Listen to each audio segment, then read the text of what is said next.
Now you need to remember who you are. A Dupree woman. Find your inner strength. Once we launch my purse line, we'll be on our way to giving the Kardashians a run for their money. I'm gonna shake things up. A cycle of anger isn't healthy. I'll be healthy again. As soon as I make a couple of cheaters pay for blowing up my life. There were a number of times when you or a member of your family needed a favor. This is a situation where you owe me one. Have a nice rest of your day. It sounds like someone deliberately tried to hurt you. Sounds like attempted murder. Can't imagine how terrified you must have been. I found out who did this. I love you, Derek. For one night, let me remind you who you still are. I fell in love with it. Anita begins treatment. Dani and Nicole learn their test results, and worry spreads through Fairmont Crest on Friday's Beyond the Gates.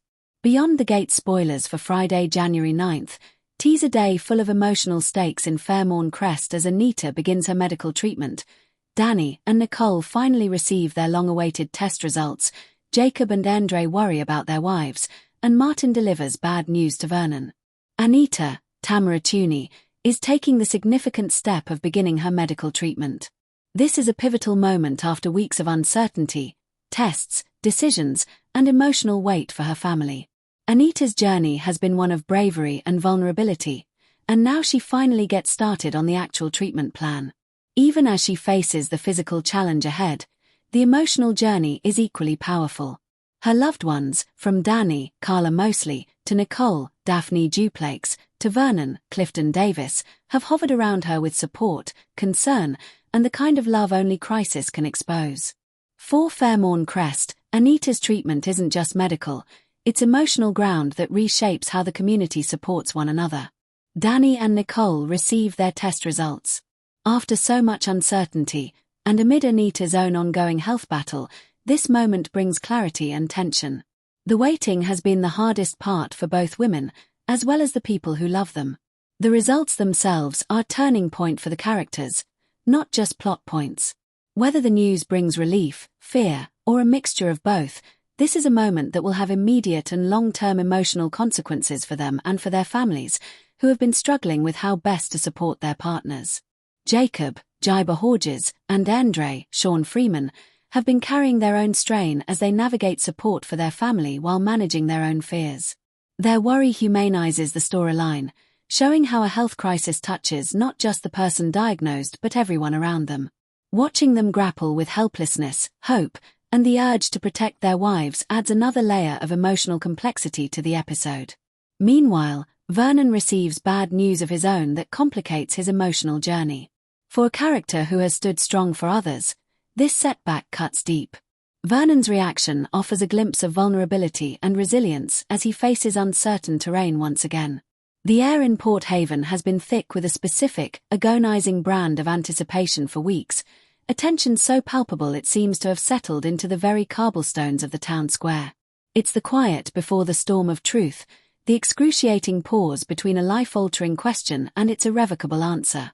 On the January 9th episode of Beyond the Gates, titled The Verdict, that pause finally ends.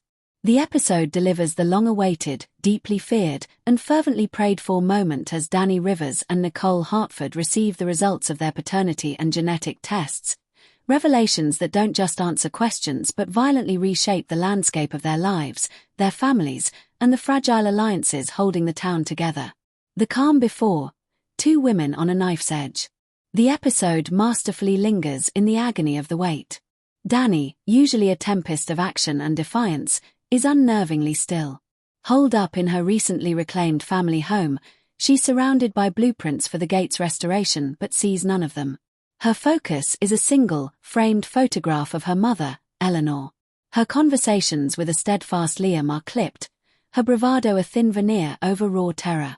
"What if I'm not a Rivers at all?" she finally whispers, voicing the core fear that undermines her entire quest for justice and belonging. Her identity, her right to the Gates, her understanding of her mother's legacy, all hang in the balance. Nicole, in stark contrast, is a portrait of controlled, manicured dread. At Hartford Manor, every surface is polished to a cold shine, a reflection of the perfect facade she's struggling to maintain. Her interactions with a suspicious Victoria are icy, her usual manipulative grace strained to its limit. We see her staring at her son, Alexander, with a new, heartbreaking uncertainty. Is she protecting him, or is she a living lie that could harm him? Her alliance with the increasingly volatile Julian is fraying, as both recognize the test results could be a weapon that destroys them both or a shield only for one. The delivery. 2 scenes, 2 earthquakes. The results arrive not with a dramatic shout, but with the sterile click of an inter-office messenger envelope and a somber email notification. A chillingly mundane delivery for such seismic news. Nicole's crucible. Dr. Evans asks to see Nicole privately at the medical center. Julian insists on accompanying her, his presence less about support and more about damage control. In the stark, quiet consultation room, the doctor's expression is unreadable. She confirms what Nicole already knew in her gut. Alexander is, biologically, Julian's son. The air leaves Nicole's lungs. But then comes the second part. The genetic screening. Dr. Evans's tone softens into one of grave concern. Ms. Hartford, the test detected the marker for Verrick syndrome.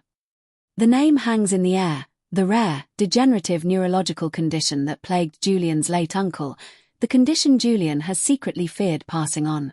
Nicole's world doesn't just shift, it cracks. Her carefully constructed life, built on the lie of Alexander's paternity, now faces a far more terrifying, real threat. Her son is not just a pawn in a power game. He is a child with a frightening medical future.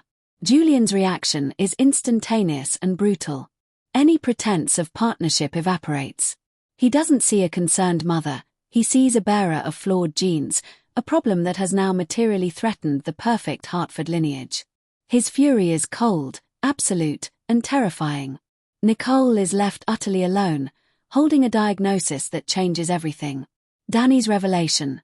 Dani receives her results at the gates, with Liam and a surprisingly supportive Evelyn Shaw by her side. She tears open the envelope with trembling hands, her eyes scanning the dense legal and medical jargon before landing on the conclusive line.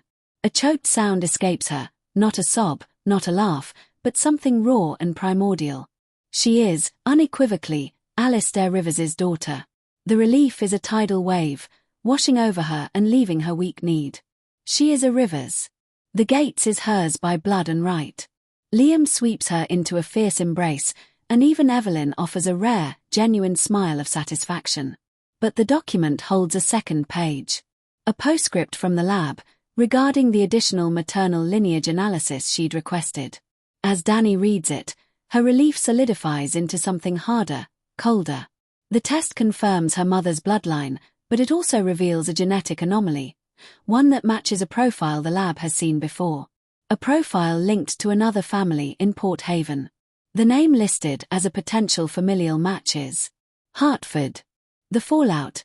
New wars, new alliances. The aftermath of these parallel verdicts is where the episode truly sets the stage for the season's endgame. Nicole, from schemer to lioness, stripped of her primary lie and faced with Julian's cruel abandonment, something in Nicole breaks and then reforges itself. The episode's most powerful moment comes not in the doctor's office, but in Alexander's nursery later that night. Watching him sleep,